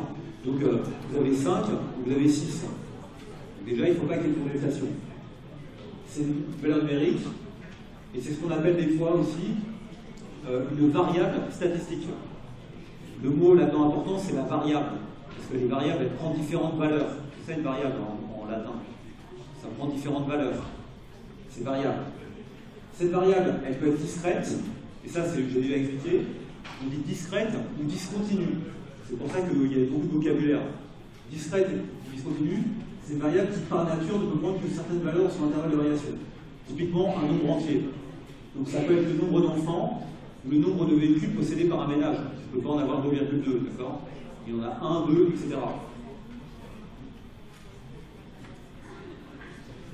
Ou alors, ça peut être une variable continue qui a a priori une infinité de valeurs possibles. Le revenu en euros, la durée du chômage, l'âge, etc. Vous êtes d'accord avec moi que l'âge, ça dépend après de l'unité que vous prenez pour mesurer l'âge. Si vous le mesurez à la seconde près, c'est pas la même chose que si vous la mesurez année après année. Vous avez bien compris que l'âge est une variable continue en elle-même, donc c'est une construction. Après, il y a toujours une manière de la mesurer de manière un peu arbitraire. Mais pour régler ce problème-là, bien souvent, vous regroupez des valeurs continues en classes. D'accord? Vous allez considérer tous les gens qui ont entre 62 ans et 63 ans. Donc ils sont dans leur 63e année. D'accord? Vous allez considérer tous les gens qui gagnent entre 1000 et 1200 euros. Ok? Donc souvent, dans ces cas-là, on regroupe par classe. vous voyez que la définition des classes est importante pour la précision du phénomène qu'on veut observer. Exemple, classe de valeur, ancienneté d'aménagement dans la résidence principale en 2005. Donc, est-ce qu'il y a depuis moins de 5 ans, entre 5 ans et 10 ans, entre 10 ans et 20 ans, entre 20 ans et 30 ans, entre 30 ans et plus? Vous allez choisir, c'est une variable qui est continue, qui est positive, qui est continue, et vous allez la regrouper par classe. Évidemment, le découpage par classe, il est arbitraire. D'accord? C'est vous qui décidez, c'est 5 ans ou 6 ans, c'est la manière dont les données sont construites. Deuxième chose à dire, vous voyez qu'il y a très peu de gens qui, le jour où ils sont enquêtés, ça fait 5 ans exactement qu'ils ont déménagé.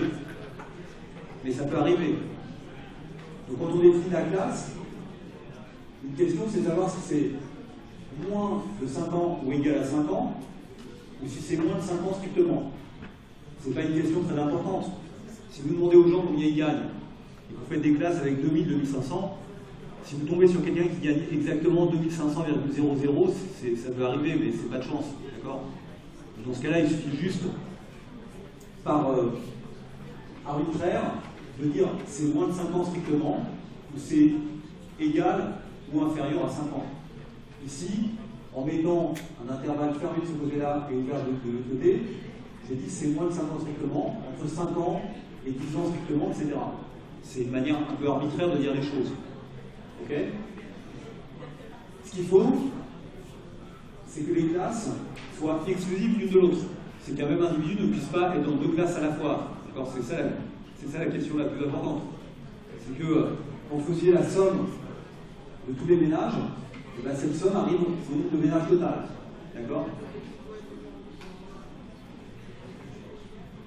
On appelle amplitude de la classe la largeur de la classe. Vous voyez que ici, l'amplitude de la classe n'est pas la même.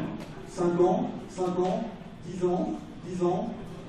Et là, on ne connaît pas l'amplitude. Entre 30 ans et plus. Donc 30 ans et plus, on ne sait pas si c'est 30 ans et 120 ans. Donc on ne sait pas. Donc il faut toujours faire attention aussi de bien regarder l'amplitude de la classe. Cette amplitude peut être constante. D'accord? Elle peut être constante.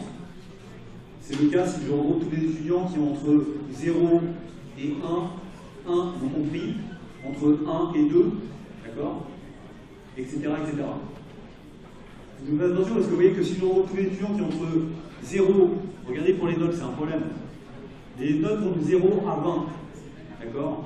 Si je prends tous les gens qui ont entre 0 et 1, non compris, et bien en haut, je vais prendre tous les gens qui ont entre 19 compris et 20 non compris, alors qu'il y a des étudiants qui ont 20. Donc il faut faire attention un peu à ça, à ces questions-là. Des fois, c'est un peu pénible. Ici, les classes ont des amplitudes variables. Est-ce qu'il est normal que les classes aient des amplitudes variables ici? Il se trouve que, vous voyez, il y a beaucoup moins de gens qui sont depuis plus de 30 ans dans le logement que des gens qui sont depuis moins de 5 ans. Donc si j'avais mis des classes d'amplitude de même amplitude, j'aurais mal décrit le phénomène. Parce que les gens déménagent plus souvent lorsqu'ils sont plus récents dans le logement. C'est un truc comme ça. D'accord? Un modèle de durée, en général, c'est ça. Ce que j'appelle le centre de la classe, et je termine là-dessus, c'est le milieu, c'est 15 ans, 25 ans. Vous voyez que là, le centre de la classe, on ne peut pas le définir. C'est ça que j'appelle le centre de la classe. Bon, on va dire que je vais commencer le chapitre 4. Donc on se retrouve la semaine prochaine. Je vous remercie de votre attention.